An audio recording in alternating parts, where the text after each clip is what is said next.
സമയമില്ലാതെ ഞാൻ ഇവിടെ വന്നതാ. ഓ ഇവിടെ എന്തുവായിരുന്നു അപ്പോ എന്നാണ്ട് പോയ സുഖാണോ? കഴിച്ചോ? എന്തുവാ അവിടെ?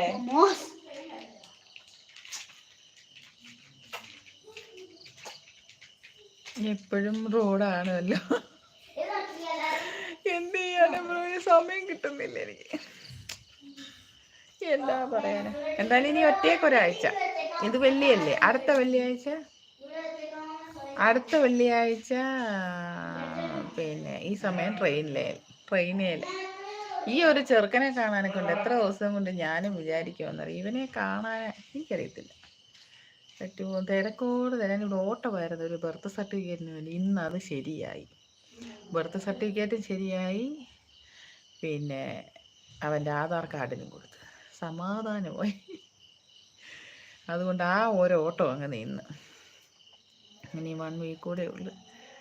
പെട്ടെന്ന് ഞാൻ എന്ത് ഇൻസൾട്ടിങ് ആണ് ചെയ്തത് എനിക്കറിഞ്ഞുകൂടാ. എൻ്റെ പൊന്നടവേ, ഇവിടൊക്കെ എന്താ സംഭവിക്കുന്നത് ഞാനൊന്നും അറിഞ്ഞിട്ടുമില്ല. നമ്മൾ ഇല്ല എന്നാളത്തെ കാര്യം പറഞ്ഞ പോലെ കഥയറിയാതെ ആട്ടം കാണുന്ന വ്യക്തി. ഞാൻ എന്ത് പറയാൻ. ഏട്ടാ സാറേ ഇങ്ങോട്ടൊന്ന് വന്നേ, ഒരു കാര്യം പറയട്ടെ. ഏട്ടാ ഇങ്ങോട്ട് വന്നൊരു കാര്യം പറഞ്ഞിട്ട് പോട്ടെ. ആടാ വൈശാഖേ, എന്തൊക്കെയാണ് ഈ കൊച്ചു കേരളത്തിൽ സംഭവിക്കുന്നത് എനിക്കൊന്നും അറിഞ്ഞുകൂടാ എൻ്റെ ബ്രോയെ. ഇനി ദിവസമില്ല. ഇനി ദിവസങ്ങളില്ലടക്കാ. ഞാനിങ്ങനെ ആലോചിക്കുക, അടുത്ത ഒരൊറ്റ ആഴ്ചയുണ്ട്, എന്തൊക്കെ ചെയ്യണം. നിന്നെ കാണാനുണ്ട്. ഈ ഞായറാഴ്ച ഒരു കല്യാണം ഉണ്ടല്ലേ, നിന്നെ ഈ ഞായറാഴ്ച ഇങ്ങോട്ട് വിളിച്ചേ. ചേട്ടൻ്റെയൊക്കെ അച്ഛൻ്റെ ചേട്ടനാണ്. ചേട്ടൻ്റെ മോളുടെ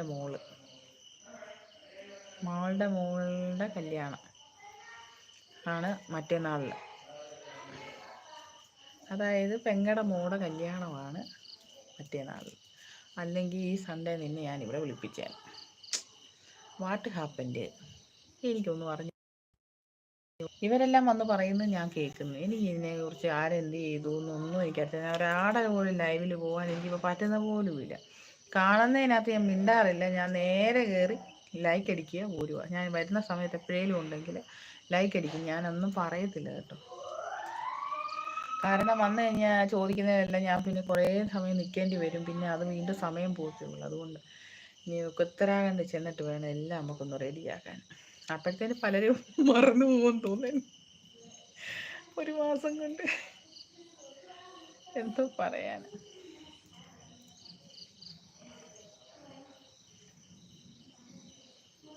ചേച്ചി രാവിലെ ഒരു ചാനലിൽ ഞാൻ കണ്ടായിരുന്നടാ. അതെന്തത് ഞാൻ കണ്ടായിരുന്നത്. ഞാൻ എന്തോ ഒന്നും നോക്കിയില്ല. ഞാനത് പ്രത്യേകിച്ചൊന്നും ഞാനൊന്നും ചെയ്തതുമില്ല. നീ അയച്ചിട്ടേക്കുന്ന കണ്ട്.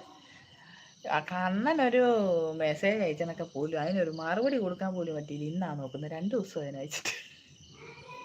അല്ല അത് ഇന്നലെ ആയിരുന്നു ഞാൻ പോയത്. ഇന്നലെ അല്ലായിരുന്നു ഇവർ വന്നേ. ഇന്നലെ അയച്ച മെസ്സേജ് ഞാൻ ഇന്നാണ് ഓപ്പൺ ചെയ്ത് നോക്കുന്നത്. അത്രയ്ക്ക് ഓട്ടമായിരുന്നു. അപ്പൂസിൻ്റെ ആധാർ കാർഡിനുള്ളപ്പോൾ പരക്കം പാച്ചിലായിരുന്നു, അറിയാമോ. എന്തായാലും ഇന്നങ്ങ് കൊടുത്തു.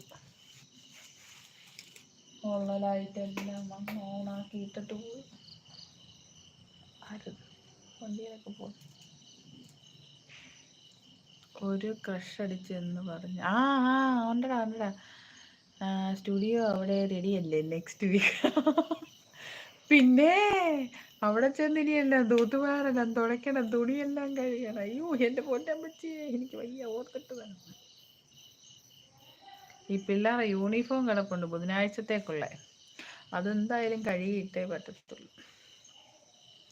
കുറേ പണിയുണ്ട് ബ്രോയെ. അവിടെ ചെന്ന് എന്തായാലും 2 ദിവസമെങ്കിലും, കുറേ ദിവസം എടുക്കുമെന്ന് സെറ്റ് ആവാൻ, എന്നാലും 2 ദിവസമെങ്കിലും നല്ല ഏറ്റ പണിയായിരിക്കും. കുഴപ്പമില്ല, നമുക്കെല്ലാം അഡ്ജസ്റ്റ് ചെയ്യാം. അപ്പോഴത്തെ എന്തായാലും വരാം.